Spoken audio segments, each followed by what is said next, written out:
Good morning and welcome to the second lecture in our 2021 series. I am Roland Kuschel. Ann Hargraves and I are co-chairs of the summer lecture series.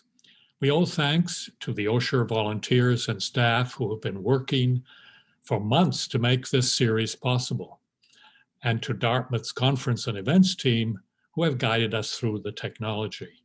We owe thanks also to our underwriters, Caldwell Law, the Jack and Dorothy Byrne Foundation, Kendall at Hanover, The Village, Wells Fargo Advisors, and to the sponsors of this session, Dartmouth Hitchcock Health and Mascoma Bank. Let's give them all a round of applause.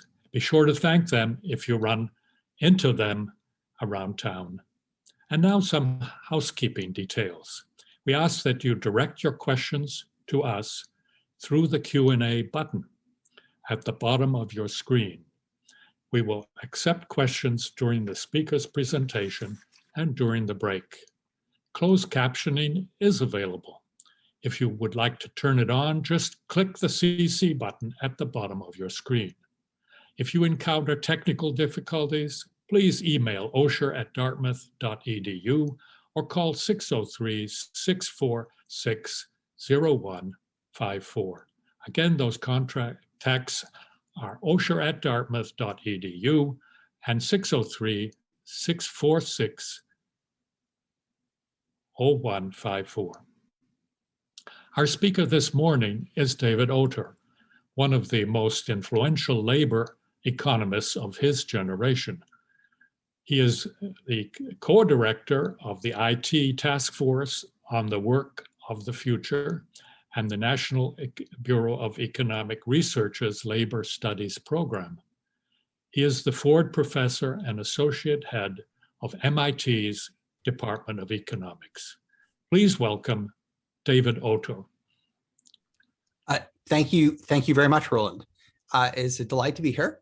And I'm going to be speaking about the work of the future and where will it come from. And I look forward to the comments and interaction with my longtime friend and associate, Bruce Zachardot of Dartmouth, who's a person who has great expertise on this topic and has always excellent and interesting ideas. And I look forward to the discussion with the people who are participating today. So let me share my screen and get started. And I hope to talk for no more than 45 minutes, maybe even less, and then that'll hopefully leave extra time for interaction. So here we go. I'm going to start this screen sharing. Great. Okay, so with luck, you can all see that. And so as said, the title of my talk is The Work of the Future, Where Will It Come From? And this reflects a work that I have done independently, work by many scholars in economics and elsewhere, and also a lot of the work of the MIT Task Force on the Work of the Future, which I co-led over the course of 2 years. This was set up by MIT President Raphael Reif to ask the question, how is technology changing? What are the how is technology changing work? What are the opportunities and the challenges that creates? And what are the points of leverage that we can use to make sure that we minimize harms and maximize collective benefits? And so that was the set of questions we were hoping to address. So let me start off with a very natural question to ask, which is, why, after a century of astounding innovations, why are there still so many jobs remaining? So more concretely put, over the last 200 years, we have just been remarkably inventive in creating labor-saving innovations.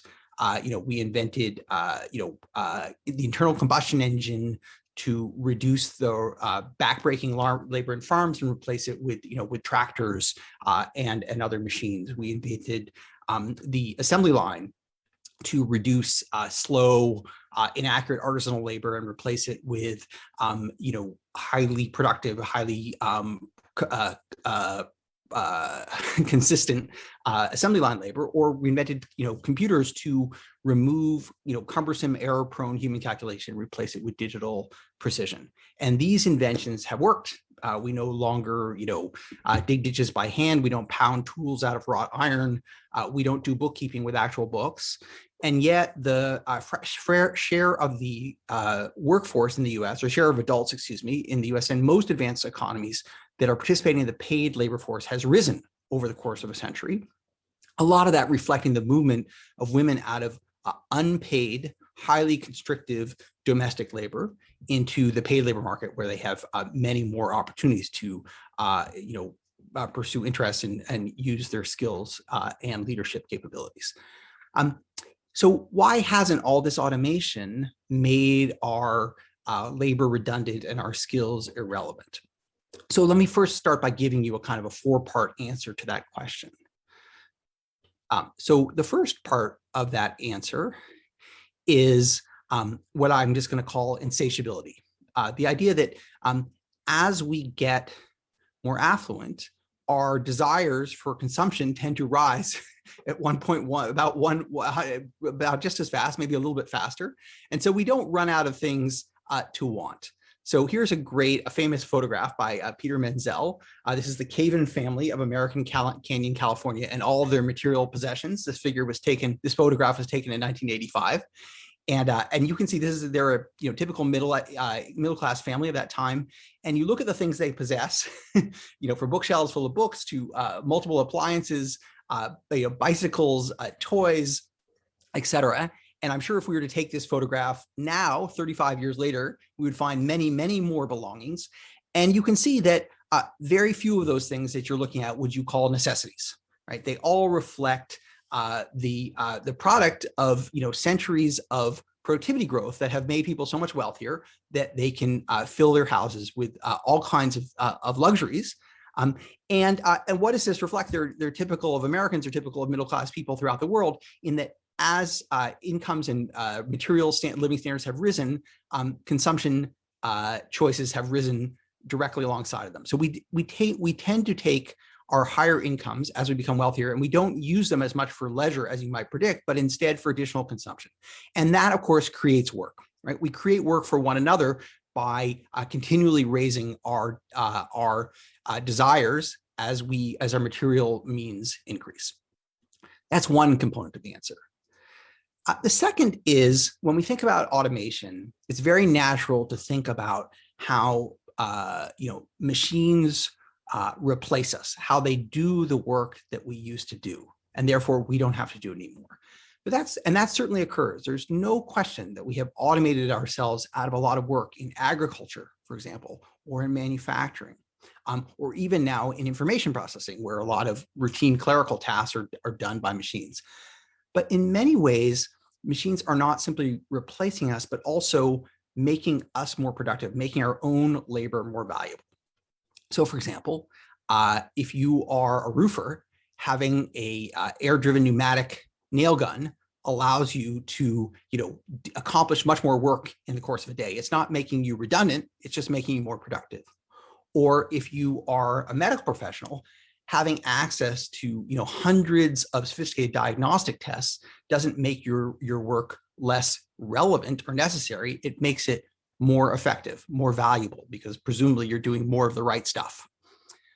If you are an architect or a designer, having a CAD tool, a design tool, sure, it saves you time on paper drafting, but it also increases the range of ideas that you can explore, that you can calculate the engineering specifications for, and ultimately the sort of variety and ingenuity of the things that you can create using only your own mind and a set of sophisticated tools.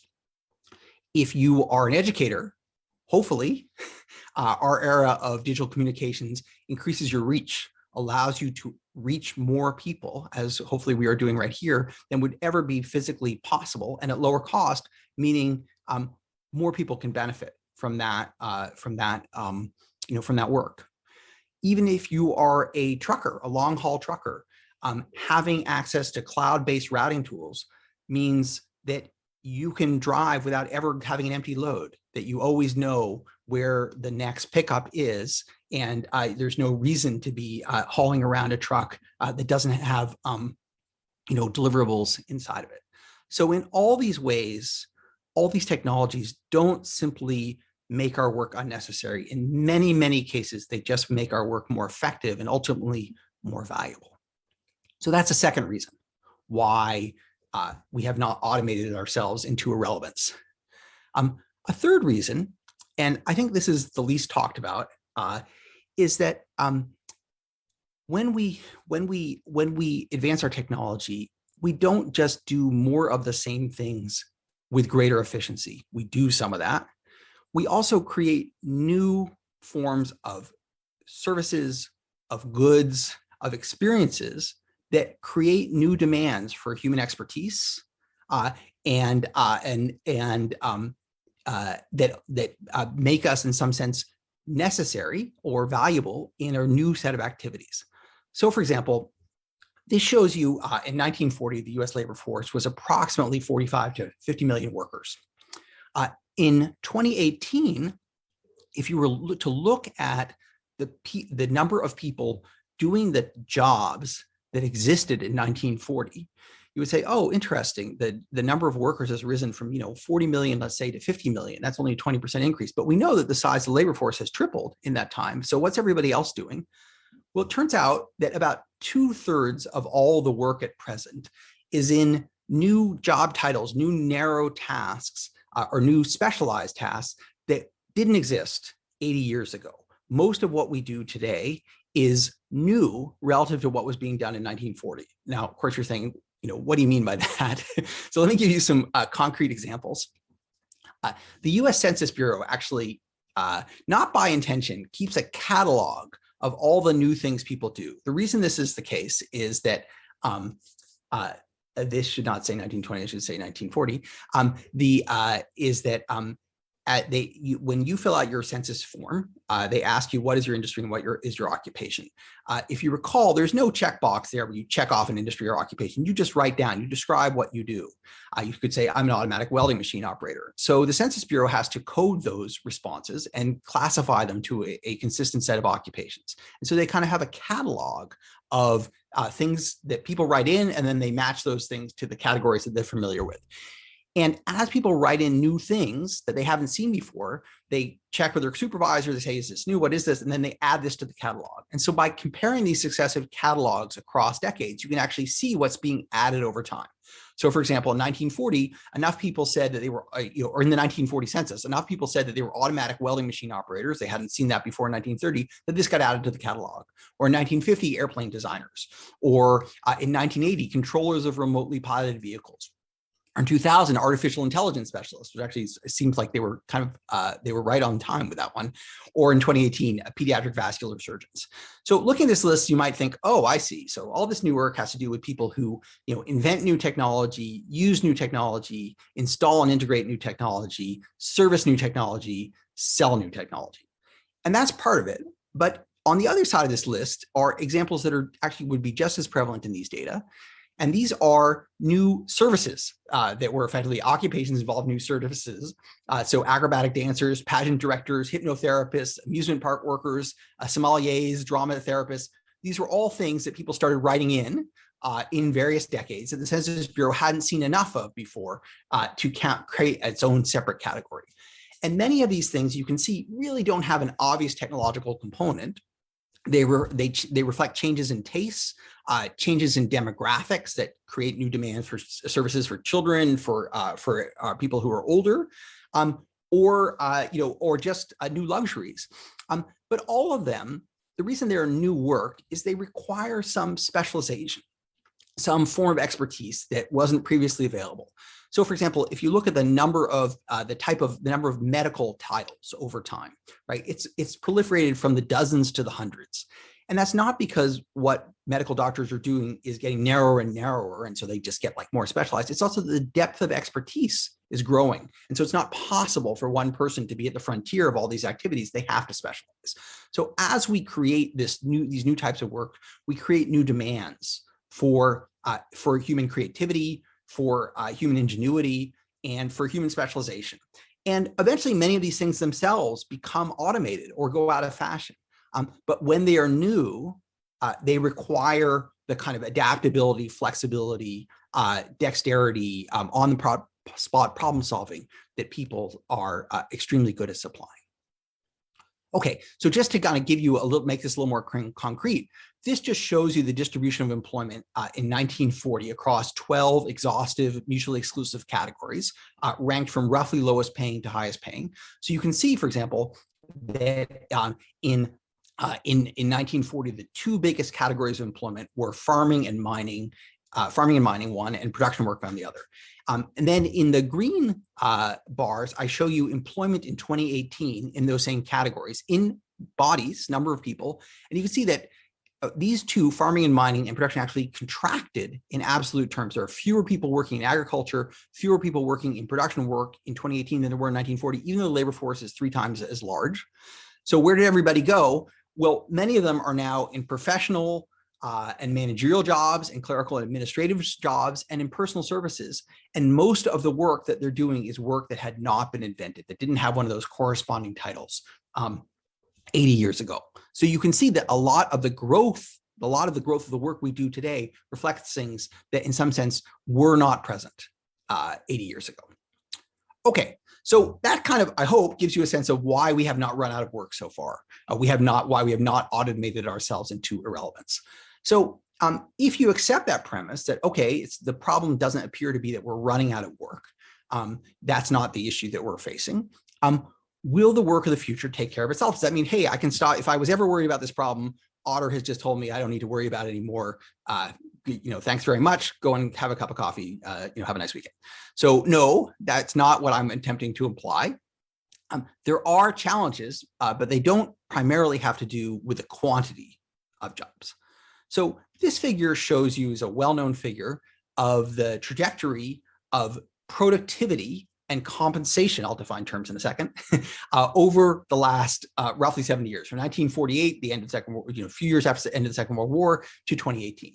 So let me first draw your eye to this purple series, or magenta if you like, productivity per hour. This refers to the amount of stuff or output in dollar terms, in real dollar terms, produced by a worker per hour. So roughly, productivity has increased by 250%. In these 70 years.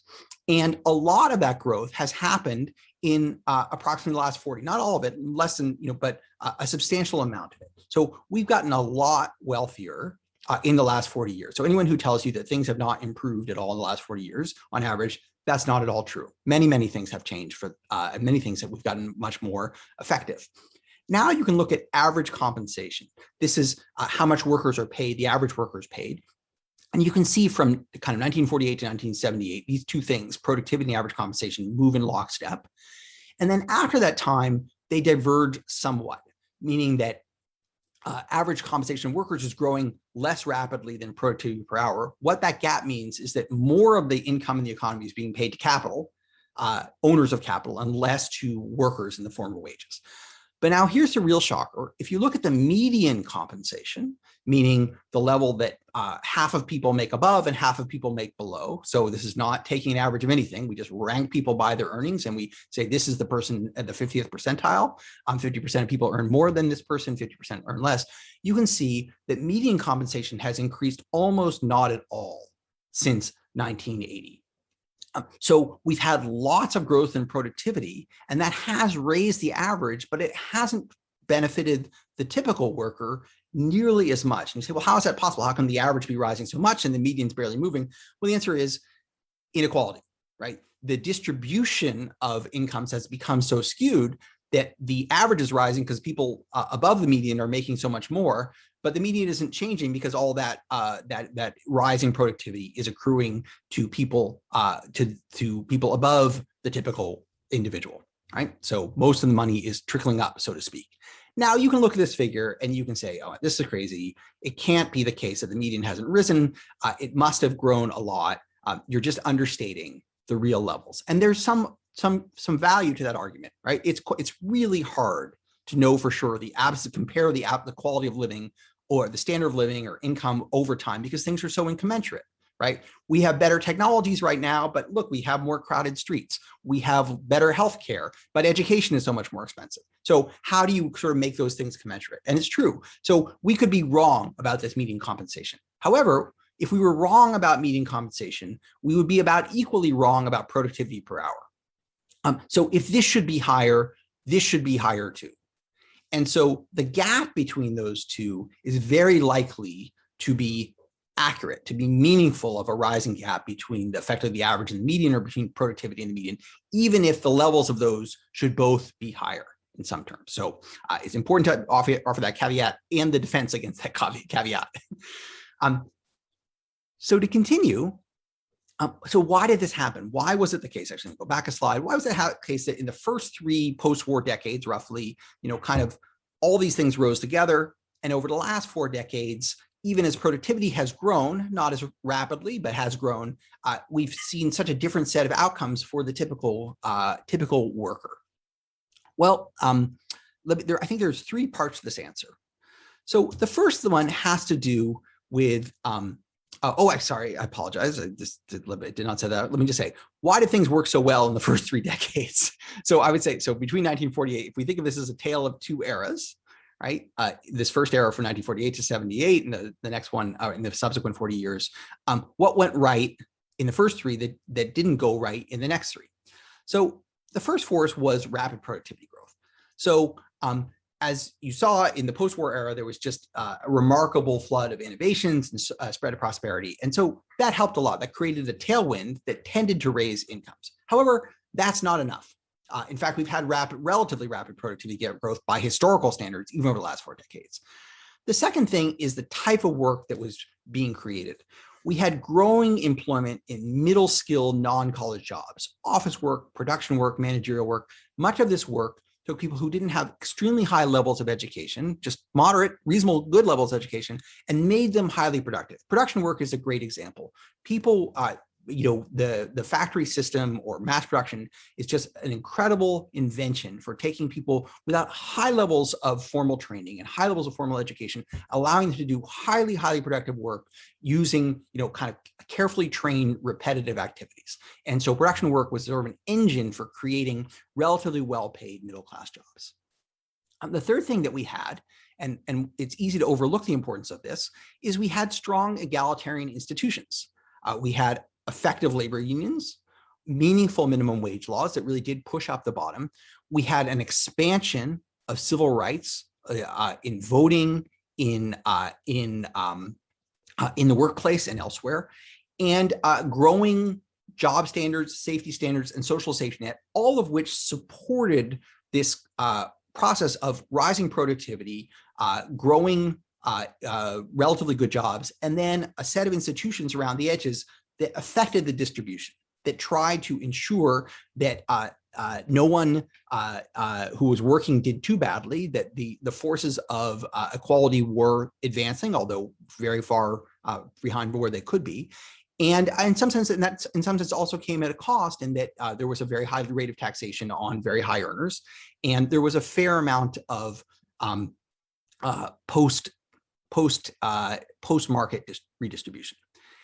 And that gave rise to an incredibly even rate of growth of household incomes across the distribution. So this shows you the growth rate of household incomes in 5 quintiles of distribution, from the lowest to the highest, plus the top 5%, just splitting them out. And you can see these are all growing really rapidly. Now, let me make it clear, a 2.5% growth rate of the highest fifth is much more money than a 3% growth rate of the lowest fifth. It's not to say that everyone was getting equally wealthy, but in proportional terms, these things were not pulling apart, right? So if you're making $1 million, 3.5% is $35,000, and if you're making $1,000, 3.5% is $35, right? So there's a big difference, but still these growth rates were fairly comparable, and that meaning the distribution was not pulling apart in proportional terms. So what happened in the next 4 decades? Well, I would say there were 3 countervailing forces at play. One was decelerating productivity growth. It was still rapid by historical standards, but it was not torrid at the rate of the post-war world 2 decades, which were highly anomalous. That decelerating productivity growth made it harder to support institutions that were egalitarian. People, when prosperity is not rising as fast, people don't feel as generous. The second is we faced real technological headwinds. We saw a hollowing out of many of these middle-skilled non-college jobs, shrinking production in office and administrative jobs, growing employment in high education, high pay, professional, technical, and managerial jobs. That's good, but those jobs are only accessible to people with higher levels of formal education. And then growing employment in low education, low pay personal services. And so I'll talk about where that comes from. A lot of it is technological. Some of it also has to do with globalization.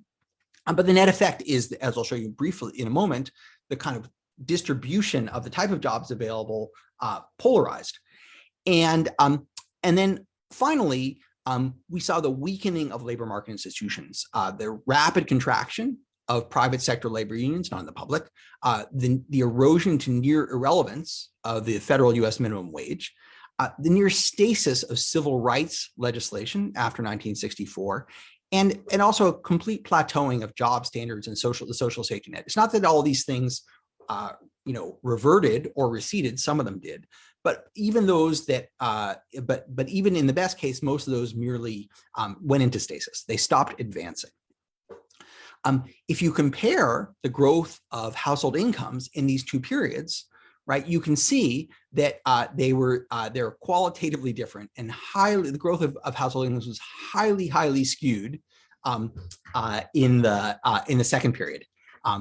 Just extremely upward sloping and steeply upward sloping, and among the bottom, essentially 3/5 of US households, income growth was 1/10 to 1/3 what it was in the preceding decades. Let me be clear, you might say, well, if you just add up these bars, there's not so much height to go around. But of course, if you're making this bar really high, you have to take a lot away from all the other bars because so much more money is involved. So if there's an additional exercise I should do to make that point more visually clear. So, and what are some manifestations of this fact? Well, one is if you look at the real incomes of workers by education level, these are incomes indexed to 1963. So at 1963, effective is 100%, and then you can look at growth rates from that growth relative to that in that time. So between 1963 and roughly 2017, the real weekly earnings of people with a graduate degree rose by 90%. The real earnings of those with a college degree rose by about 45%.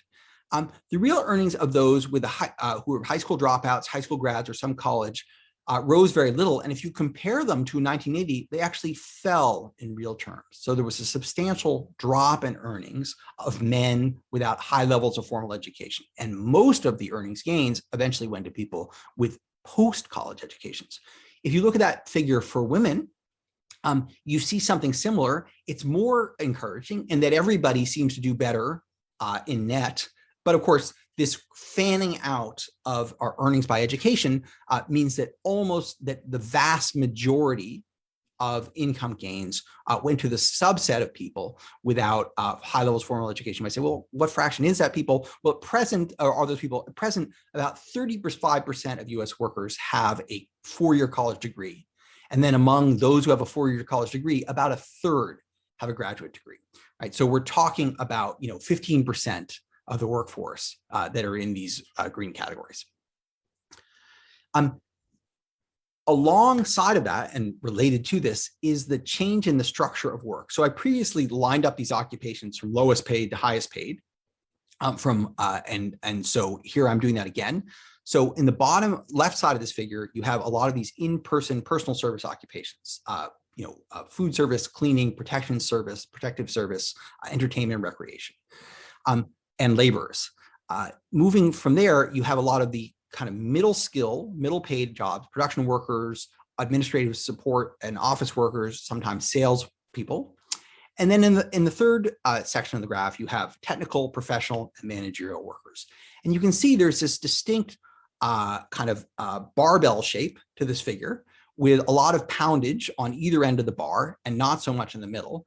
And what is going on there? Well, I think we reasonably well understood that a lot of these middle skill jobs were comprised of what you might call routine codifiable tasks that required precision, cognitive, regularity, calculation, repetitive movement. But many of them, because the tasks are formalized and codified, well understood, they could eventually be encoded in software and executed by machines. And that's what we see in a lot of office work, where there's many, many fewer people doing those kind of phone answering, typing, filing, and even hand calculating there used to be.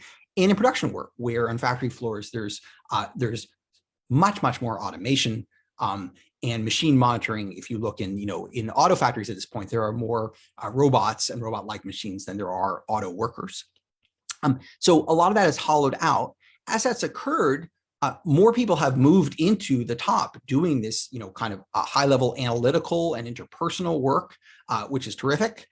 And those who have not increasingly find themselves doing personal services, and personal services are valuable. I don't mean to demean them, but many of them use generic skill sets that do not require high levels of formal education, that people who are of sound mind and body are able to accomplish, because they have the flexibility, they have the dexterity, they have the spoken skills and language skills to do that work. And because the supply of people who can do that work is abundant, because the skills aren't specialized, it's hard for those jobs to have high wages. It's hard to create enough competition in the labor market for employers to be willing to pay high wages to get people to do that work.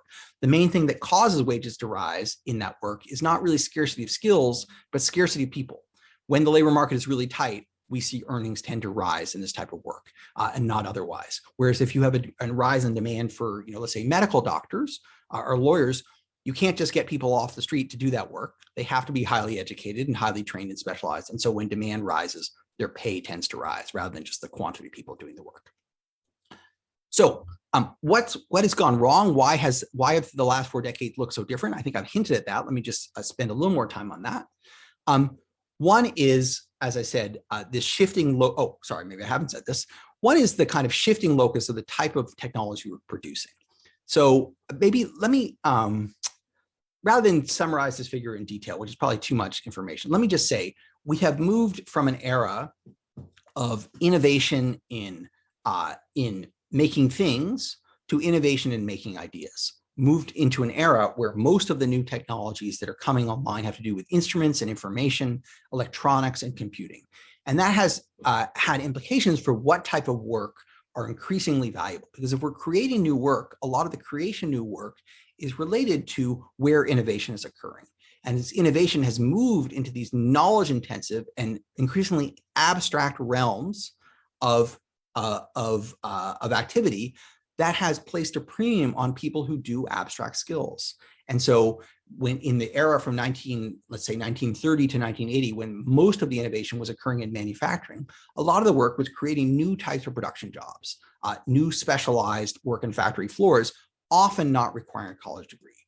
As innovation has moved towards these kind of abstract technologies having to do with creating ideas and manipulating information, innovation has moved much more into these professional and technical and managerial categories that deal with those and are complemented by those activities. And you can see this, by the way, I mentioned earlier the importance of the growth of new work. Let me sort of show you how that has changed over time. So this shows you between 1940 and 1980, kind of the stock of existing work and the flow of new work done by non-college workers. And you can see in these 4 decades, both the stock of existing work, the blue line, and the flow of new work are concentrated in clerical administrative support, production, construction, and transportation. So we're on these kind of middle paid jobs. If you roll the clock forward another 4 decades, what you see is the blue lines representing the stock of existing work. It continues to be the case that people without college degrees are disproportionately found in construction, transportation, production, and clerical work. But the flow of new work is not there anymore. The largest single category where new work is emerging is in these low-paid personal services. And in some degree, of course, also in health services, unfortunately, the low-paid part of health services, and in technical, professional, managerial work. So the flow of new work has polarized, just like this barbell I was showing you earlier, especially for non-college workers. If we look for college workers, college educated, you can see in the early part of the 20th century, or the early post-war decades, both the stock of existing work and the flow of new work were concentrated in office work, professional and managerial work. And over the last 4 decades, that's only become even more true. It's become even more concentrated at the high end. In professional and managerial, we see a growth in technicians and noticeably a shrinkage in the emergence of new work in clerical and office work because so much of that has been automated. So this kind of changing locus of innovation has changed where new work emerges. And I want to say that the changing locus of innovation itself is a choice, is something that we choose where to invest. That doesn't happen on its own. That's not an autonomous process. The second force that has been so consequential is our management or mismanagement of the benefits of globalization. So the kind of iconic case here would be the China trade shock. So when China joined the World Trade Organization in 2001, we saw a just dramatic increase in the share of all U.S. consumption that was effectively made in China. This is U.S. import penetration from China, this orange line. And in the same period, we saw an extremely rapid decline in manufacturing employment. Manufacturing employment fell by about 25% in the course of 7 years, and then fell by another 11 or 12% during the Great Recession that followed. And this had highly concentrated results across manufacturing intensive communities in the United States. So for example, this shows you that where these impacts would be felt would be, of course, the places that are making the kinds of goods that China became highly productive and highly competitive in. So furniture and fixtures, in textiles, and I guess here are some other, those are not other good examples. Let me stop there. So for example, take the case of Martinsville, Virginia, which was a textile area, right? 45% of adults were working in manufacturing in 1990. By 2016, that was 13%. The fraction of adults who were employed at all fell from roughly 3/4 to roughly half. And payments in government transfers per capita rose by 230%. You could look at the example of West Hickory, which is in Pennsylvania, and that's a big furniture making town, and you see something similar. Now, I want to emphasize China's rise as a incredibly productive, incredibly technologically advanced nation has had huge benefits, not only to China, where it's brought hundreds of millions of people out of poverty, but also it's created prosperity throughout Central and South America. It's created investment in sub-Saharan Africa. So it's an incredibly good thing. It's basically created the world middle class. But it's been a bit traumatic for the United States, and the U.S. did not handle this, did not make the most of this opportunity. It allowed the cost of that adjustment to be heavily borne by a small subset of workers and communities, even though many of us, of course, benefited in terms of lower prices and greater variety of goods available. Okay, so it's not that globalization per se is a bad thing, but I would say it's been badly managed by U.S. policy. The third crucial factor is institutional erosion. And here I think there's both sins of omission and sins of commission. So this shows you the real value of the federal minimum wage in 2019 dollars. And if you look at this figure, it implies, and I think this is reasonable, that the U.S. federal minimum wage is no higher in real terms in 2020 than it was in 1950, even though we know that average output per hour of work has risen by almost 200% in that time period, right? So that's a remarkable decision, or the remarkable fact that we've just decided to allow the minimum wage to become nearly irrelevant. In fact, responding to that, many states have raised their own minimum wages accordingly. Similarly, we've seen an incredible, a long, slow decline of labor union activity, of institutional representation of workers in the US. Labor unions have many problems. I don't think one should just sort of view them as an unalloyed good thing, but their absence is not an unalloyed good thing either. And if you were to remove the public sector from here, this number would be well below 10%. One consequence of this is that lower educated workers in the United States earn considerably less than in other high income economies. So adjusting in purchasing power parity terms, you would find that low-wage U.S. workers, let's say they're earning $10.33 an hour in 2015. Well, if you want to find a lower-paid set of workers than that, you're going to have to go to the left towards Portugal or Greece or the Czech Republic. Now you can say, okay, well, don't compare me to Denmark and Norway and Germany. Those countries are just different. Sure, they're making twice as much, but maybe that's not meaningful. But let's just look at our neighbor to the north, Canada here, where people at McDonald's are making 30% more an hour than the United States. I do not think it's because they're 30% more productive per hour. That's a choice, about a public choice or a social choice about how much inequality we're going to tolerate, what we're going to require that employers provide and that the state provides to workers on a minimum basis. So rather than, I said I wanted to stop in 45 minutes, and so I'm going to just skip this section and move forward. The simple punchline of this section was to say that it's not obvious that all this inequality has done the US a lot of good. It has not made us grow faster or have better outcomes on average than the countries to which we compare ourselves, all of which have faced the same technological headwinds, the same globalization challenges. They've ended up roughly in the same place in terms of national income growth, but with much less inequality. And again, I think that's a choice. So let me talk about this question. Where will the work of the future come from? So I sort of said, look, we've not been running out of jobs. We've created lots of new work, and for many reasons. However, the distribution of those changes has not been altogether favorable. And in many ways, although the jobs per se are not the challenge, the quality of jobs really is a challenge, and particularly this kind of hollowing out. So you might legitimately ask, okay, but you've talked about the past, talk about the future. Well, of course, I know more about the past than I know about the future, so I tend to talk about the past. But one of the mandates of the Work of the Future Task Force was to survey these new technologies and ask, well, what else is on the horizon that's going to be incredibly consequential?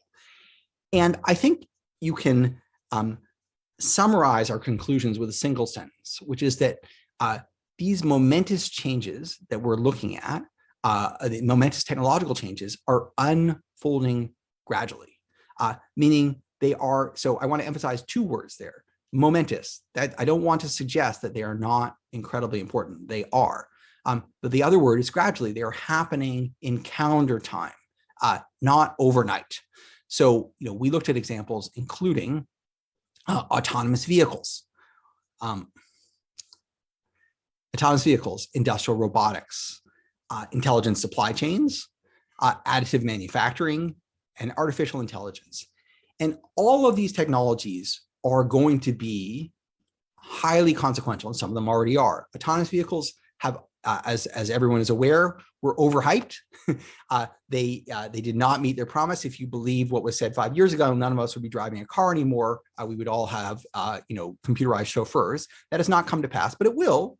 Over the next 20 years or so, a lot of our infrastructure will be rebuilt, and it will be rebuilt in a way that is compatible with vehicles that have a much higher level of autonomy. And that will be good. It will increase convenience and will dramatically increase safety and reduce vehicle deaths. However, it will displace a lot of people who do vehicle transportation for a living, but slowly. Industrial robotics. Industrial robotics, again, has been a huge success. And in certain narrow sectors, in heavy manufacturing, in automobiles and steel, even in food, industrial robotics has raised productivity, increased quality, and reduced production worker employment. But this is a slow moving process. You don't see many robots around you, and there's a reason for that. This is a really hard set of problems. It's really expensive for many things that could, in theory, be done by robots. It's just not economical to have robots do them. It still makes sense for them to be done by people. Intelligent supply chains. This is actually a really big deal. It's not nearly as sexy, but part of the, if you think about one of our greatest industrial successes in the United States, Amazon, right? They are the world's greatest logistics company. They source things from all over the world. They get them into warehouses. They get them to your homes, and it's instantaneous, nearly instantaneous, cheap, and invisible. And this has changed the way labor is allocated, the way machines are used, trucking, assembly lines, warehousing. It's a remarkable change. At the moment, it's creating jobs. right? It's funny to realize that Amazon is one of the largest employers in the United States. And the reason is because they have so many people in their warehouses picking stuff. That will change. 20 years from now, Amazon will be a much smaller employer, even though they'll be a much bigger company, because much of that work will be done by robotics. Additive manufacturing, I don't know how many of you heard that term. Normally, the way we make things is what's called subtractive manufacturing. We start with a piece of material and we remove things of it until we get into the shape we want. Additive manufacturing is the opposite, where you basically add material through a printing process to build up objects. It's incredible, and eventually it will turn a lot of manufacturing into a mostly digital design activity where only the actual manufacturing will be the final step, where the designs and the ideas live electronically, and then you finally print them out when you're ready to use them. And that's a big deal. It will change the way we build things. Long way off. Right now, it's mostly used for prototyping and very, very fine parts, or even building replacement parts for airplanes and cars that are decades out of date. Rather than keeping the assembly line going, you just additively manufacturing the part as you need. Artificial intelligence. This is one where we have the least certainty. It's all around us at this point, primarily in consumer marketing and sales. We don't know what it'll do, but it doesn't seem to be advancing that fast. So again, let me just summarize. These are momentous technologies. They're extremely important, just like the computer revolution has been extremely important in changing the type of work we do and how we do it. But it's happening gradually, and there's time to take advantage of those benefits and manage your distributional consequences. So the challenge again is not the quantity of jobs; it is the quality of jobs. So let me bring this to a close by saying the hollowing out of the U.S. labor market was not inevitable. Productivity growth decelerated, as I mentioned, but rising inequality played an even larger role in impeding income growth for the majority of workers. And there's quantitative work that supports that claim. Technological change was a headwind against middle-class jobs over the last several decades. But many countries face similar technological forces without generating the extremes of inequality that we've seen in the United States. Only in the United States, among other advanced economies, did polarization so severely erode the quality of jobs and so severely retard the growth of median wages. All countries that face these challenges, all of them have had some of these symptoms. The US really stands out, and not in a favorable way. This was in part ideological, not just technological. Ideology fostered the erosion of labor market institutions.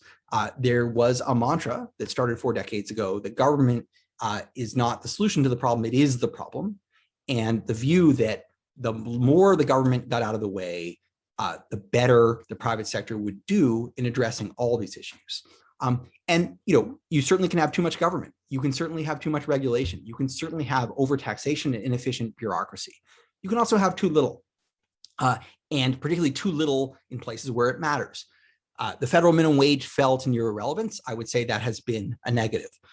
Private sector labor unions met rising employer hostility. We badly need to reform worker representation in the United States, not just restore it to the way it was, but what we've allowed it to do at present is just to ossify to the point where workers have very little ability to negotiate on their own behalf. And then we've had stasis in job standards, in social safety net protections, in civil rights legislation, in the modernization of labor market institutions for this changing structure of work and families. And so those were conscious choices. They mattered. They're driven by a view, a political view. I'm not saying an altogether bad view, but we just need to recognize our own agency rather than think of these things as inevitable. They're not inevitable. And we can see from looking around us that many countries have made different choices and produced different outcomes. So looking forward, I would say institutional innovation needs to complement technological innovation. We need to invest and innovate in skills and training. And that's a kind of a bland thing to say. That's everybody says that. But let me just point out, if we compare what the US spends on what we call active labor market programs designed to help workers who have been displaced, who have lost jobs, right? We spend 0.3% of GDP. We're putting us, way ahead of Mexico. However, compare us to, for example, Denmark, that spends almost 3% of GDP on worker training and worker reactivation. Now you might say, oh my God, don't compare us to one of these like sclerotic, welfare states where nothing ever changes and nobody ever moves and everyone's stuck in place and the government regulates everything to death. You might be surprised to know, maybe many of you know this, Denmark has a more flexible labor market than does the United States. Many more people are hired and fired in Denmark than they are in the US. People have no expectation of long-term job security in Denmark. They have an expectation of long-term employment security, and that's because the state works with employers, totally allows and supports the ability of employers to grow and contract, to expand and contract as they need, and then provides lots of complementary investments to make sure that workers are retrained and able to re-enter the labor market when they are let go. We need to ensure that productivity gains translate into better quality jobs. And I've emphasized all along, I think this is a choice. This is not simply a inevitable market consequence. I pointed out previously how much these things had diverged over time. And I would say part of this is a decision about how work should be rewarded. This is a nice letter to the editor of the New York Times written by Daniel Wasik, who's a machinist in Fanwood, New Jersey, and who's since become a kind of recognized figure speaking on this topic. And he writes in his letter, we must find a more equitable balance between wages, productivity, and profits. A rise in productivity should trigger a rise in salary, and when profits soar, the working people instrumental in that success should share in its bounty. And I think that point of view is hard. It is hard to argue with. We have had massive productivity increase and we've had massive profits increases. And the main difference between the present and other eras or the last 4 decades is the distribution of those gains rather than the availability or existence of those gains. A lot of what has changed has been to who those benefits accrue rather than whether they are generated. Finally, we need to expand and shape innovation itself. As I've tried to emphasize, where innovation occurs, that's where new work occurs. Where new work occurs is where a lot of opportunity comes from. Innovation is not an autonomous process. It's not a case of people sitting in laboratories shouting eureka when they come across a new invention. It is a directed process where we choose what problems to work on, what to prioritize, and who pays for it. Whether that's the space race, whether that's the invention of the internet, whether that's all types of health technologies in which the US spends an enormous amount of public money and has a leadership role. But over time, the federal share public investment in R&D, research and development, has fallen from about 40% to about a quarter of all R&D. Now, the private sector has stepped in, that's expanded. However, arguably, these are complements, not substitutes. What the government pays for is often fundamental research. What the private sector often pays for is commercialization research. And so we would like both to happen. And of course, when the government is involved, it can help set the priorities and often historically has. Okay, so let me just conclude. I've gone a little bit longer than I promised I would, and I apologize for that. The work of the future is not inevitable. It is ours to invent. If we deploy new technologies into existing labor systems, we will get the same problematic results that we have seen over the last 4 decades. There's a palpable fear of the future out there. People are genuinely worried about what will automation and technology do to their jobs. I would say that's a consequence, a logical consequence of the divergence between innovation and labor market opportunity over the last 4 decades. If you want to see a case of technology advancing and people getting richer, but the typical person not benefiting, you don't have to look to the future. You can look to the last 4 decades and see that happening. So clearly, people have a reason to be skeptical that all these new technologies will benefit them. Simultaneously, we should reject these trade-offs, these false trade-offs, in my opinion, between economic growth and strong labor markets. These go together. We don't have to accept the idea that if we want to have growth, we have to have tons of inequality. We have not seen evidence to support that view. It's possible to buttress labor market institutions and innovate simultaneously in a way that not only creates shared prosperity, but creates political space for experimentation and for investment. the majority of today's jobs had yet to be invented a century ago. And so the job of the present is to build a future that we want ourselves and our children to inhabit. And we have lots of agency to build that future and lots of opportunity. And recognizing that agency will help us, make better choices. Okay, thank you very much for your attention. I look forward to the conversation, and I'll stop sharing my screen now.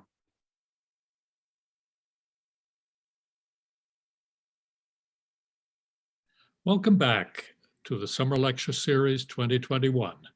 Our moderator for this session is Bruce Zachardot, Professor of Economics at Dartmouth College. His areas of expertise include labor markets, child and youth organizations, youth outcomes, and peer effects. He is a member of the National Bureau of Economic Research. Welcome, Bruce. Thank you very much, Roland. I really appreciate it. Thank you to Otter for organizing this, and thank you so much to David for coming and speaking with us today. Roland emphasized this at the beginning of the session, but David really is one of the premier labor economists thinking about these topics, and it's a huge treat for all of us to hear from him. I mean, you're really hearing from one of the top thinkers and sort of people on the cutting edge of these problems. So thank you again, and there's such a huge set of topics that's addressed here, and we got a lot of great questions in the chat already. I'm going to I have a lot of thoughts on this, and I'll try to pick some of the questions that relate to questions that I had, but don't be discouraged. I think we're going to get to a lot we've got about 30 or 35 questions so far, and I think we'll get to a lot of these. So let me start with something that I mean, this talk was really almost a brief history of everything, because it took us through 100 years of what happened in labor markets and the economy. And so obviously David couldn't get to everything and all the interacting market forces that led us to where we are. One thing that he didn't talk about, and we've got a lot of questions on, are the role of workers to sort of choose their level of skill and what they go into. And I feel like maybe people have been very slow in getting the message as to what are the sorts of skills that will lead to success in the labor market, or the adjustment has been slower than you might have thought. And here's a question from Laura Bellback that gets at that. She writes, there's a current expectation for all young people to attend college after high school. Now there's a shortage of people in the trades. Can the education system adjust to support kids going into the trades or college? So David, why don't you take that, and then I might comment on that. I might comment on her question or your answer, depending on where we go. Great. Well, thank you. Thank you for the introduction. Thank you, Bruce, for being here as well. And it's an honor to speak with you. On the question, so yeah, of course, it is up to individuals as well to choose what skills they acquire and what educational investments they make. And of course, we have a very decentralized system that has many ports of entry for people to make choices. One of the virtues of the U.S. education training system is that it is flexible and that people can change careers at different points in their lives and make investments as they like. And in many other advanced countries, in some sense, the state pays for your education, your training, but you don't get to make repeated choices. And in fact, there's a lot of different kind of critical points where you were, you go into academic versus non-academic track, or what type of apprenticeship and so on. So our system has strengths.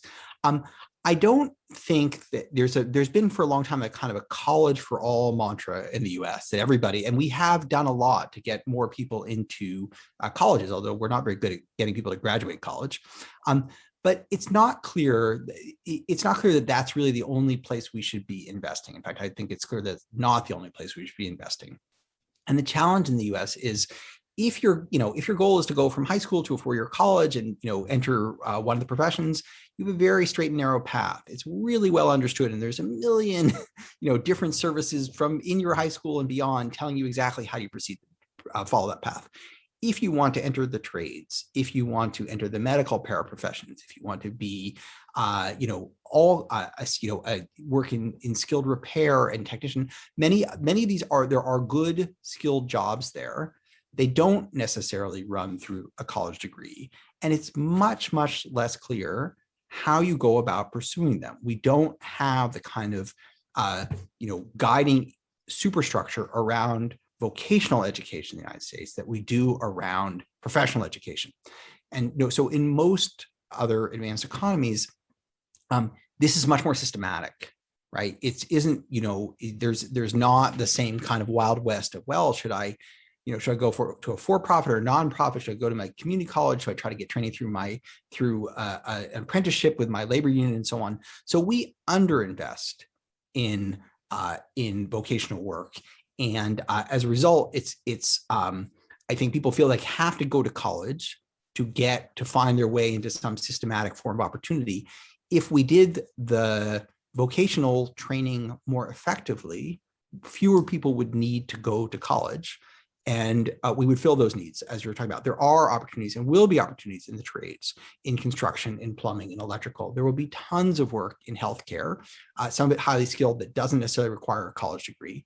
So there's a lot to do, and it's not all professionals sitting at desks, talking on Zoom. Yeah, thank you. No, I very much agree with that. I would actually, but with one caveat, it's well, let me just go back to, I think your sort of Canada-US and Canada-Europe comparison is a very apt one, because these are both very high income places facing similar global shocks. I would argue that a key difference between, say, Scandinavia or Switzerland and the US is not simply that they have a higher minimum wage, but they're particularly adamant about training their young people that they're selecting a profession, and that could be a skilled trade, and good at getting people through that.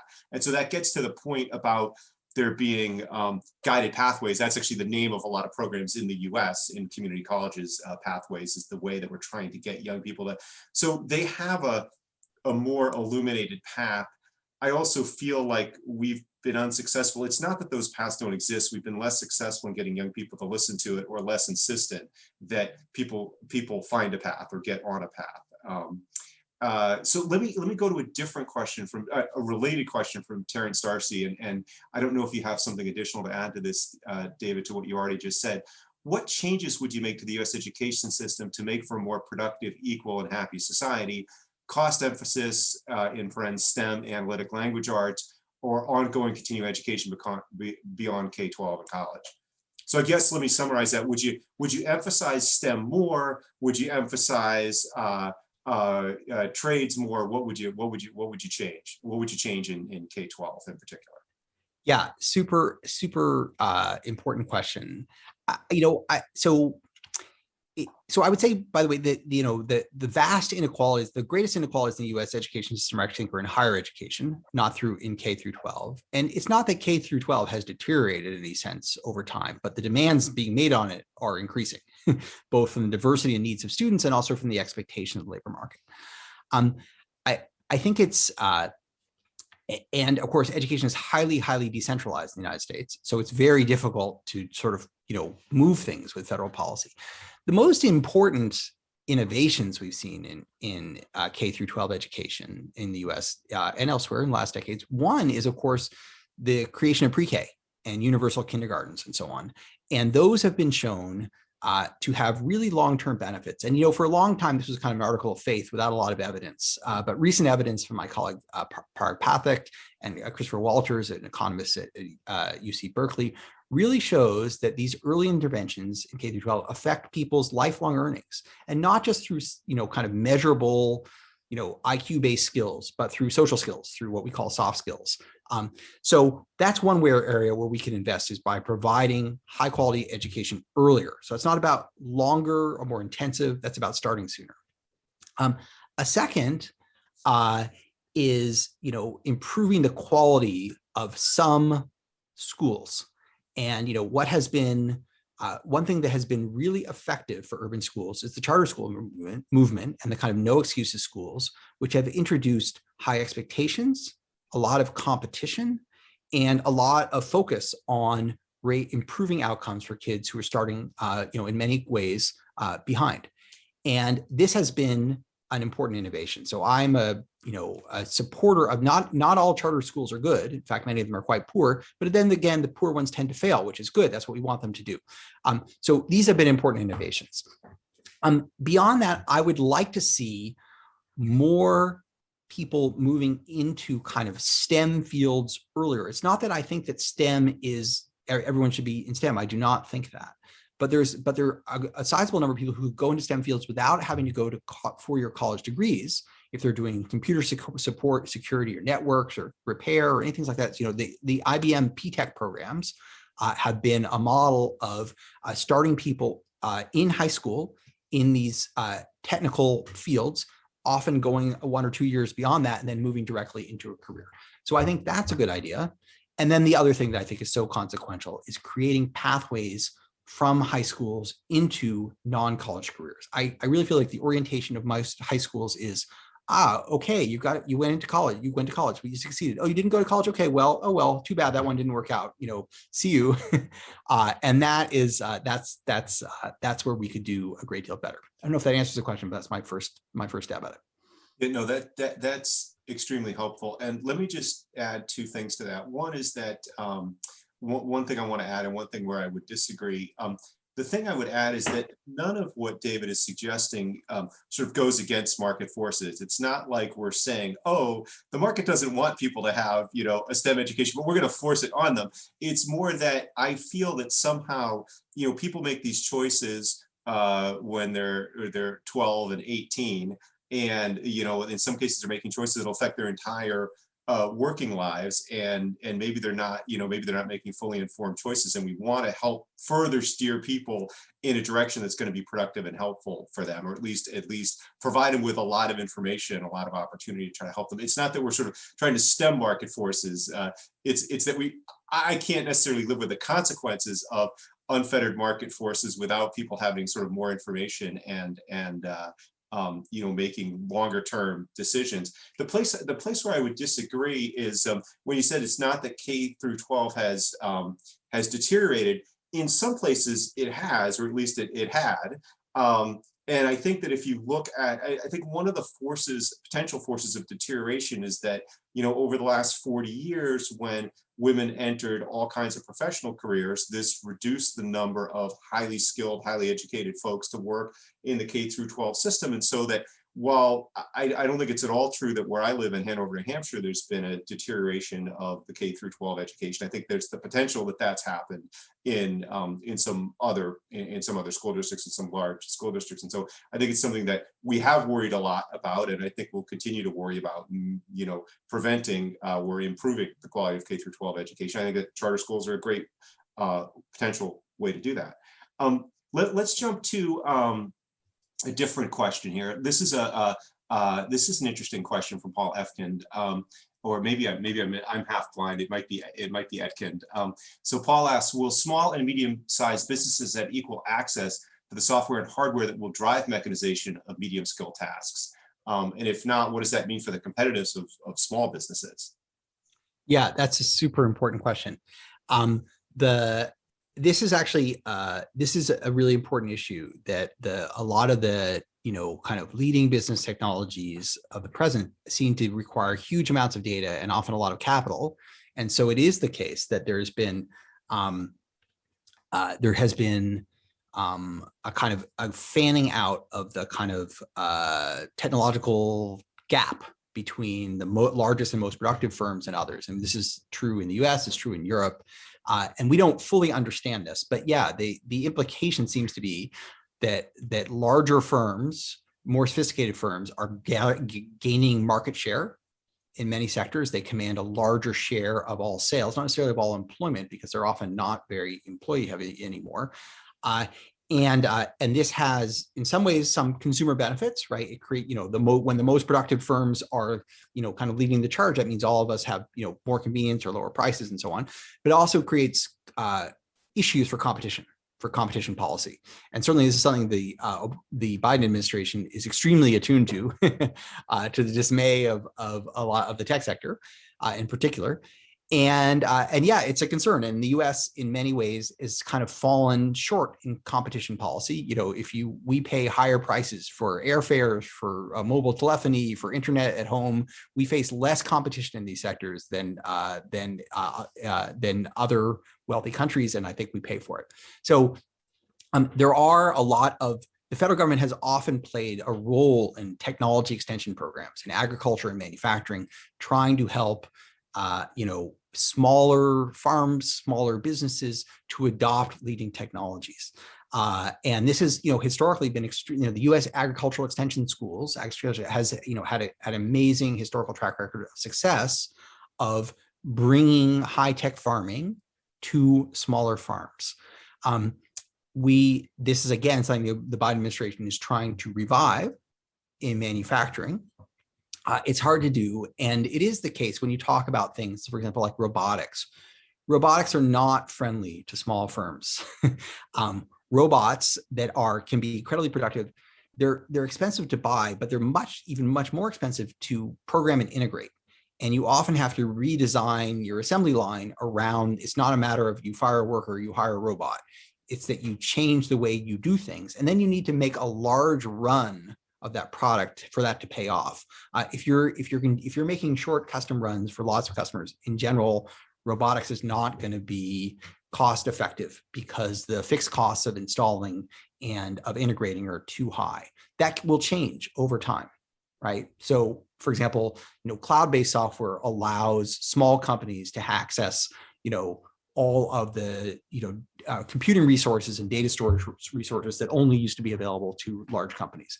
Maybe robotics will go that way, but at the moment, it is the case that the sort of technology landscape appears to be more hospitable to larger, more sophisticated, more capital-intensive firms.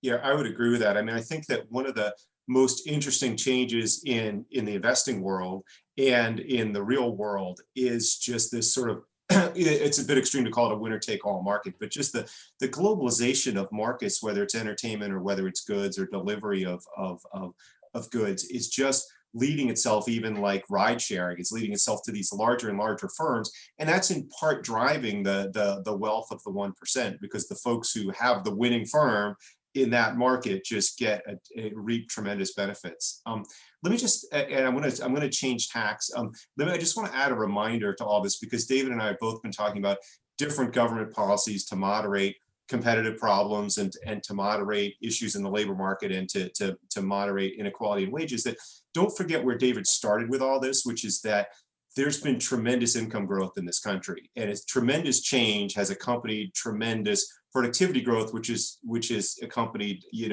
tremendous income growth and increases in consumption. And it's really how do we moderate that? How do we manage that? It's not that everything has gone to hell in a handbasket since 1940, and that I would suggest, we'd all be better off if we were living in 1940, but rather it's like there's been this huge and positive trend, but the wave hasn't hit everybody equally. I think that's what we're talking about. Now there's two demographic questions in the chat, which I think, so this is a bit of a shift of gears, David.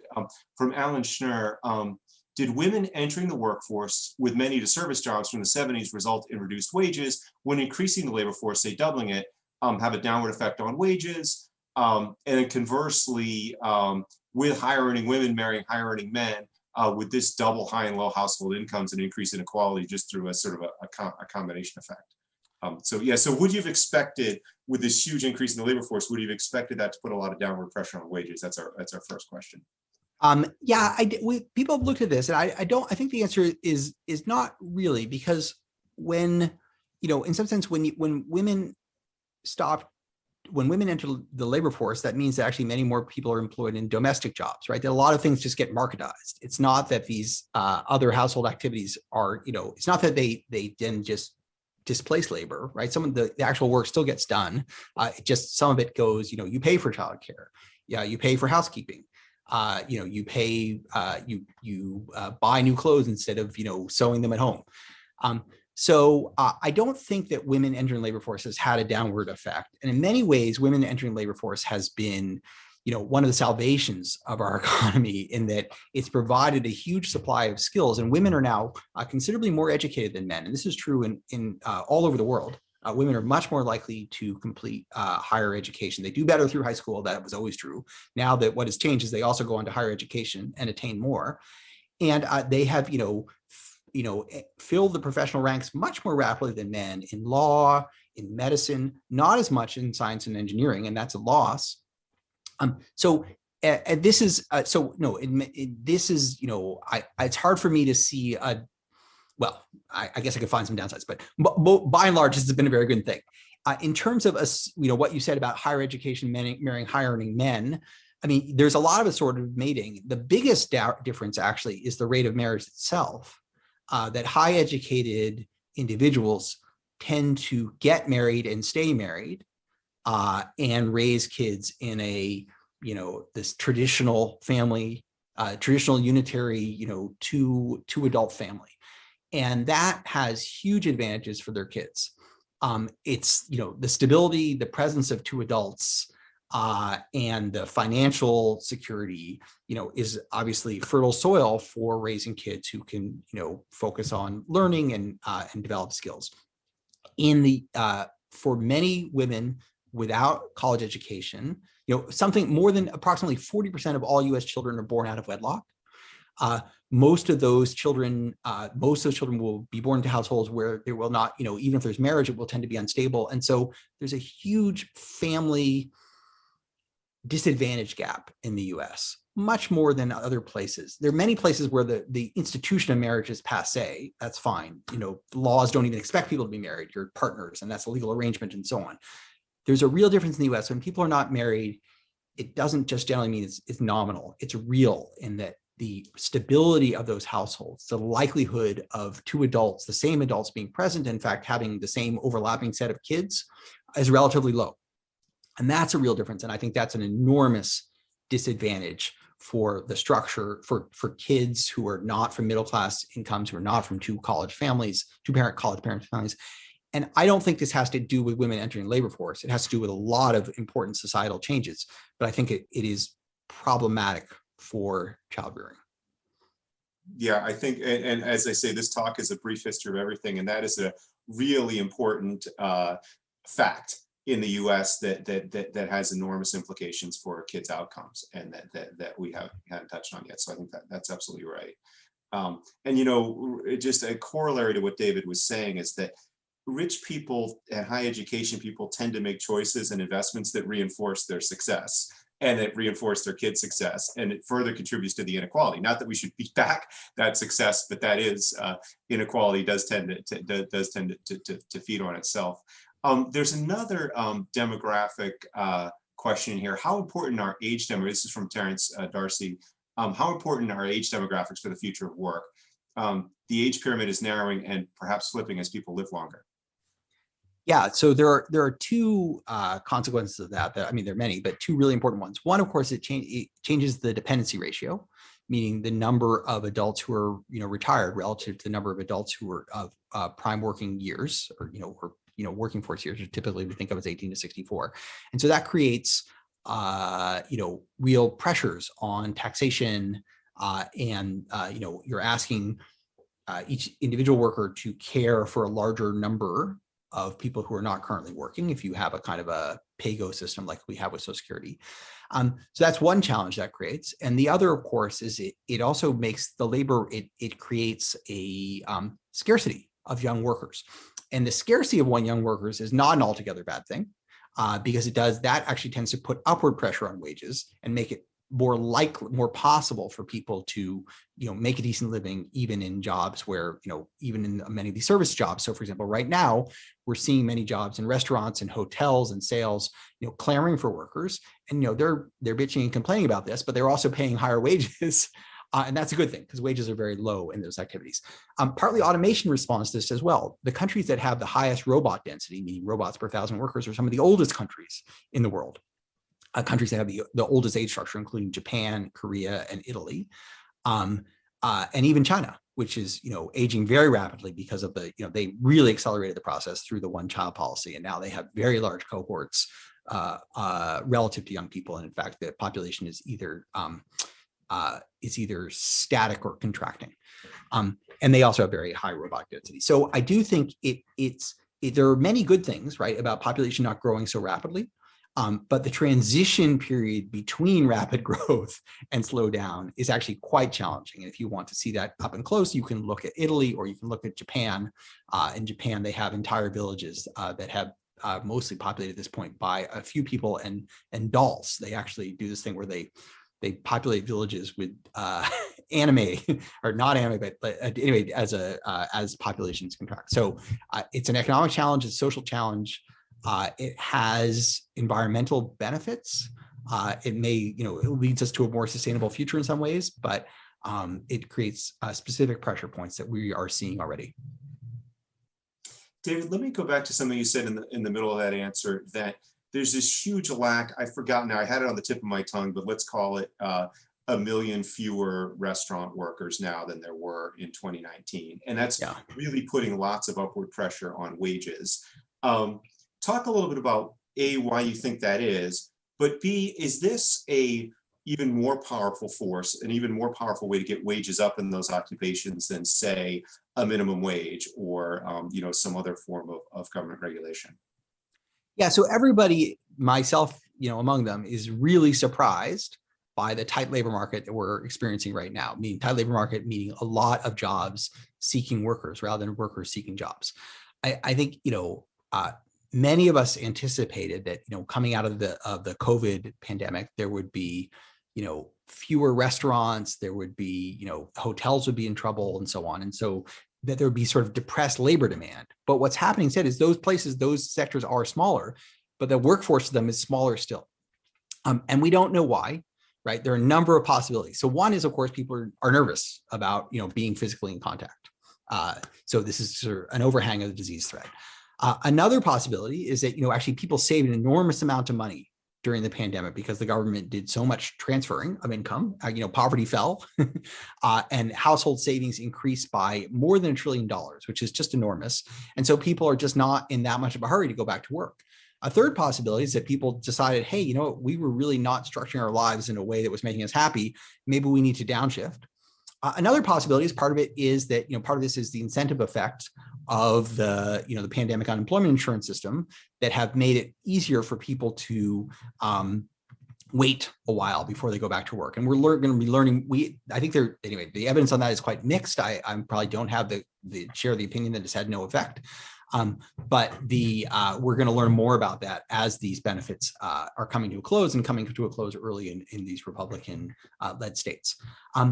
But in general, I'm not upset about this. I think that the economy is not there to maximize output; it's there to maximize people's individual welfare. And if they choose to work less and have lower income, and they're happier with that, that's good.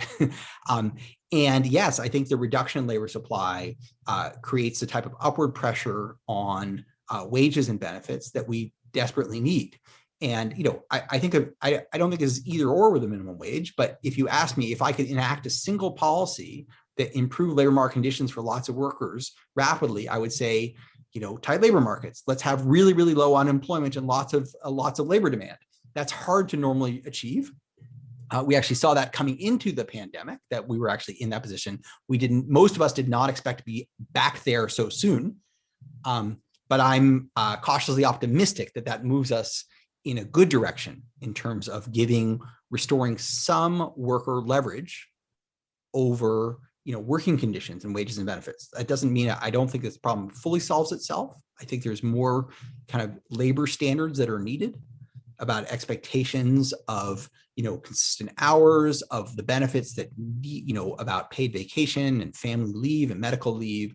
I think we leave too much of that just unattended to, but I'm overall optimistic about the state of the labor market, and I'm happy to see the scarcity of workers relative to jobs.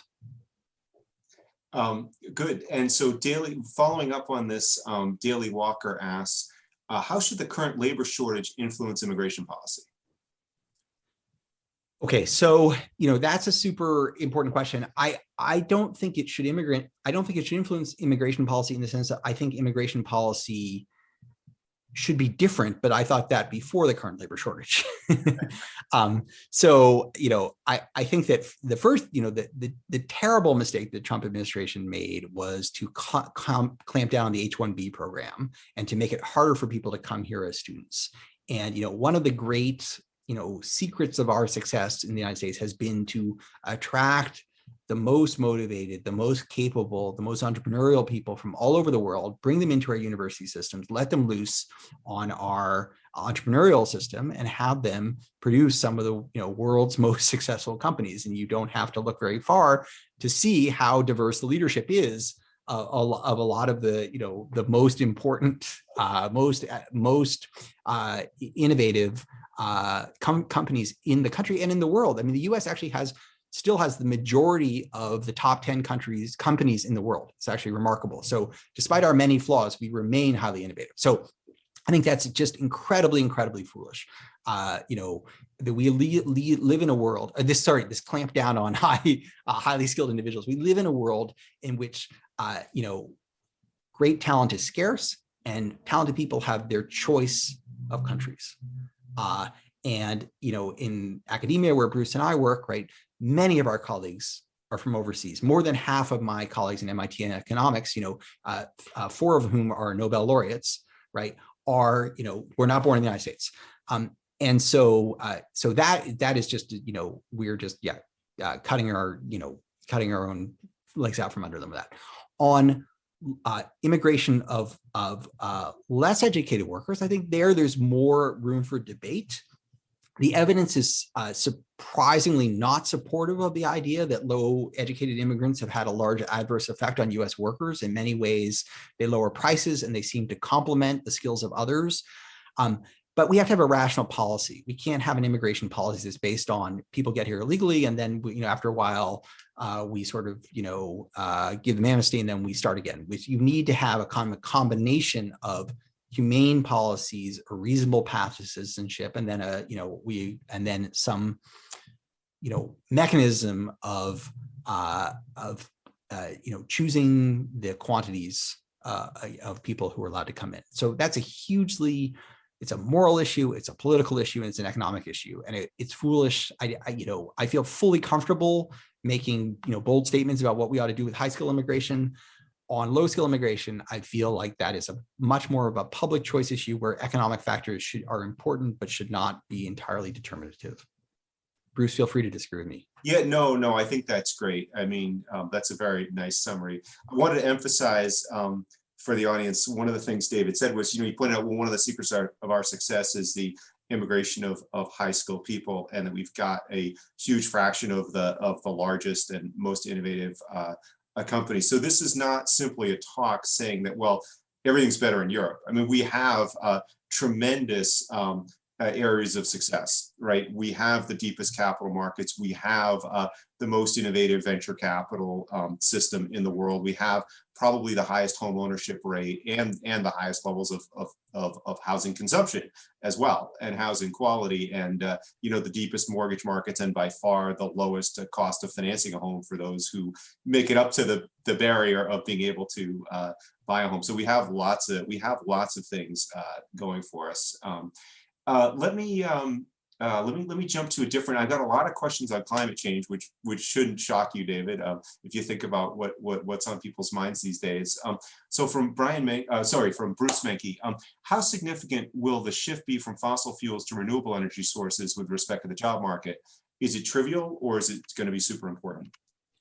I think it'll be super important. There's a huge amount of infrastructure to be built, and a lot that needs to be re-engineered, and that's going to create generations of public works. So I think it's going to be really consequential. And I think the U.S. unfortunately has been so behind the curve in kind of taking this problem seriously, that we've given up leadership opportunities that we would have in green power, in windmills and solar and electrification and so on. And I think so that is unfortunate, but it's not too late to change it. We're still going to have to make these investments in ourselves. Of course, it will create winners and losers, right? Just like the coal producing regions in Appalachia have suffered for decades with the loss of coal employment. Places that are highly reliant on producing petroleum are going to see long-term decline. Now, it's going to be a slow process. So, it's also going to change the nature of auto manufacturing, right? Which is going to be much less labor intensive. And there'll be fewer people involved. Electric cars are much simpler. And in Germany, this is a huge national concern, right? There's so much specialized employment in making transmissions, in making fuel injection systems, in making suspensions and drivetrains, so much of which are so much simpler on electric cars. Electric cars are mostly software, upholstery, and some tires. So a couple of little DC motors. So I think it's a big deal, and I think we this is an area where investing in ourselves will pay off. And we just saying that things are too expensive is it's sort of, in the long run you have to do them, but often we make these big pushes, these big public works pushes. They have the borrowing is cheap. The immediate effect on labor demand is positive, and the long run benefits of an improved infrastructure affect not just convenience, not just emissions, but also productivity and efficiency, and the attractiveness of citing companies and businesses and industries, because you have good infrastructure to support it. So David, how optimistic are you that we will innovate ourselves out of a really carbon intensive economy? And do you think that this will take forever, or will this be a quickly accelerating trend, the way sort of electric cars are the presence of the electric cars rapidly accelerating? Do you think we're going to innovate ourselves away from a super carbon intensive economy, and can we do it in our lifetime so quickly? I mean, there's a question of could we and will we, right? So could we? For sure. It would be expensive, yes, but on the other hand, not acting on it is also extremely expensive. Will we? I don't know. A lot of it depends so much on political factors that are extremely hard to predict, and it also depends on global coordination, which is extremely hard to achieve. So, I'm encouraged. The example of electric cars is an encouraging one, right? Because forever people said, "Well, never catch on. There'll be a niche," and then all of a sudden, all these manufacturers are announcing that the electric car, they'll stop making internal combustion passenger vehicles, within 15 years. And that's incredible.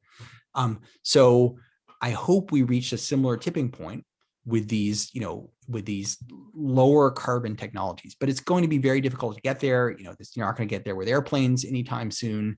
And it's going to require enormous change in our energy production infrastructure and our energy transmission infrastructure. And that cannot, even if we decide today that was our highest priority, we'd be working on it for the next 25 years to achieve what we set out to do at present. And I just want to point out the importance both of private companies and of personalities. I don't want to hold up Elon Musk as sort of a paragon of what all Americans should behave, but you can't deny that one cannot deny that he has an enormous influence on the pace of innovation in that industry. And this is not something that I would have ever predicted, or that and it's happened very, very rapidly. And notice, by the way, born in South Africa, came to the US to do his work here. Right. Now let's see. So I'm going to switch to a topic. This is another question from Bruce Menke, and it's one that you know a fair bit about, David. It's actually a 5-part question, so I'll let you choose. You get to choose your part. It's very short, but it has a lot in it. Can you discuss disparities among different sexes, different racial and ethnic groups? It's the last part I think you'll like. Different age groups, urban versus rural, and small town population groups. So pick any of those and talk about how the disparities have evolved and where you think this may be headed. Yeah, great question. So, I mean, I guess there are many, many, many things one could say about this. I think the one that's sort of most troubling has been the stalled economic progress of race groups in the US, or at least of African Americans, since really over the last 4 decades. And it's not fully understood why that's been the case. But the progress, the closing of the economic income, or the race gaps in incomes, happened very fast in certain periods of time. It happened very fast, particularly in the 1960s, and it was associated with the passage of the Voting Rights Act, which actually caused the way state governments to be much more responsive to African Americans, with the Civil Rights Act of 1964, even with the Fair Labor Standards Acts of 1963, which essentially brought the minimum wage into many sectors in which they were dominated, or at least had huge overrepresentation of African American workers, including in restaurants and other service activities that previously had not been covered by the minimum wage. Now we know that actually had a big effect on racial inequality. So, but and based on those events, people thought, oh, great, problem solved, just connect the dots, the trajectories are converging, we won't be talking about this, 5 decades later. Well, unfortunately, that's not true. And a lot of that progress appears to have stalled in terms of income levels, in terms of rates of employment, and all other observable factors of, well-being, including, life expectancy, for example. Why has that occurred? We don't really know. I don't think it's that racism has become more intensive. I don't think that we are a more racist country than we were 4 decades ago. I'm certain that's not the case. If you look at the rates of intermarriage or people's approval of intermarriage, or the fact that we've had an African-American president and so on, it's just, of course, there's racism. It's important. It's, it matters every single day. It's not getting worse as far as I can tell. It's gotten a lot better. Part of it, what has been a headwind, many people think, to this convergence is the changing structure of the labor market that has become so much more focused on the technical and interpersonal skills that go along with college degrees. And those have been, even the periods of greatest African-American economic success were much more in blue collar work and in manufacturing and in union work, not in, not in offices, not in the professions. I'm not saying that's as it should be. I'm saying that is as it is. And so as the great rewards have moved into professional and technical and managerial work, have moved into people in high-level STEM positions, people who are, have these leadership roles, it has it has meant that, minorities are much more swimming upstream than they used to be. So I think there is an area of stalled progress, a great deal of frustration. And of course, this is seen much more among African-American men than among African-American women, and more among Hispanic men than Hispanic women as well. So that is a big disparity and a concerning disparity, and one that, I think requires further push, right? Just like these great pushes we made during the era of civil rights, we need to keep pushing. Although if you ask me what specifically to do, I would have less of a good answer to that question. On the other, I won't take on all these other disparities, but I can't resist the urban one.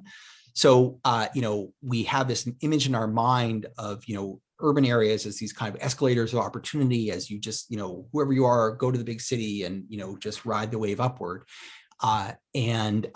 Unfortunately, the evidence is that has changed a lot, that US cities over the last, really since around 1990, they've become much more highly educated. They pulled ahead of the rest of the country in terms of concentrations of highly educated adults. They've actually become somewhat younger relative to the rest of the population as people have moved into urban areas and refreshed changed this demographic structure there. But they've really become, lands of opportunity for people who are highly skilled and highly educated. And the kind of trajectory of jobs and earnings in urban areas has really bifurcated in just the way I was showing you with this polarization earlier, that among people who do work in finance and engineering, in design, in advertising and marketing and medicine, big cities have the highest pay levels, even adjusted for cost of living, for people with these specialized skills. But for people without them, jobs become much more generic, and there's less, coexistence in offices and in factories between highly educated and less educated workers, and much more of the urban labor market is just a service economy for the comfort and convenience and health of the affluent, performed by people without college degrees, whether that's, in restaurants, in hotels, in condominiums, in transportation, in entertainment and recreation, healthcare. And so urban areas don't offer the same level of upward mobility, we think. They don't offer the same, urban wage levels relative to non-urban wage levels that they used to. And so it's actually, it's a challenge because it means the sort of standard route, that the standard advice that you might give someone about, go to the big city and, find your way, is less applicable than it used to be. So I hope that's enough disparities to address some of the question. Yes. Yeah, no, in a way, I mean, this is a lot of what labor economists do, is think about these disparities and the sources of them, and then the opportunities that there might be to reduce them. So Michael Mayer asks, and this might have been a good one to say for the last question, but I'm going to go with it now. Given all this, what would moderate the sense of despair, angst among the less well compensated? And it comes with a suggestion which you can address or not address. Would it help to alter the payroll tax machinery to boost lower earnings into clearer air? Sorry, the last one. Okay, never mind. I knew you wouldn't get that analogy. I think by clearer air, he's thinking like a pilot and thinking higher, higher and cleaner. But so let's take these questions in turn then. What would moderate the sense of despair and angst among the less well compensated? And then we can talk about payroll taxes after. Yeah, I think it's a really important question, and this is, and certainly it's a question the Biden administration is asking itself all the time, right? How do we, restore the sense that, this is not just an economy set up for the elite? And I do actually think, raising minimum wage has some of this effect. I do think the efforts to, improve these child tax credits, your income tax credit, so on, we're going to help. But obviously, it's not sufficient to just receive transfers. People need to feel like they're being remunerated for their hard work. And so in some sense, that some of that requires reinvestment. So some of these infrastructure investments that we're talking about are going to have those benefits, trying to bring prosperity out of the kind of wealthy coastal cities and into other places. So I think public investment is going to help with this. I wonder, and I hope, that the pandemic will actually lead to some deconcentration of, everybody feeling they have to be in Boston, San Francisco, Los Angeles, New York, or, Research Triangle to get ahead. But I don't fully know the answer, but I think it's a sort of existential political question certainly for the Democratic Party. With the payroll tax, the payroll tax is regressive, but it's not the biggest part of it. And I actually think we do need to make taxes more progressive, but that in some sense means, I think, treating capital gains differently, removing the step up capital gains depreciation, or for in the inheritance tax structure and so on. But the other thing I think that helps a lot, of course, is having tight labor markets, as Bruce and I were discussing earlier, and hopefully the Biden administration is taking a big risk on the idea that the inflation that we're seeing is temporary and the tight labor markets should continue. I think that's a calculated risk. No one knows for sure. I think that, if I were a gambler, that's where I put my money, but it's a gamble. Excellent. And there are many opportunities to make that in financial markets. So on that optimistic note, I think David and I will wrap up our discussion. This has been tremendously illuminating. And so we covered an insane amount of ground in 2 hours, and I really appreciate your being here with us. Roland, I'm going to kick it back to you for final words.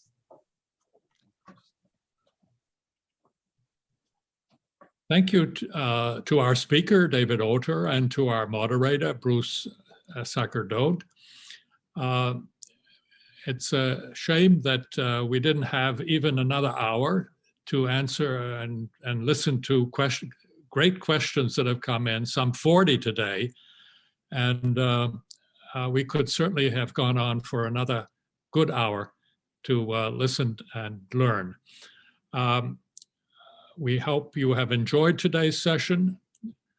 And next week, we will hear from William Frey, a senior fellow at the Brookings Institution, who will speak about the changing face of America.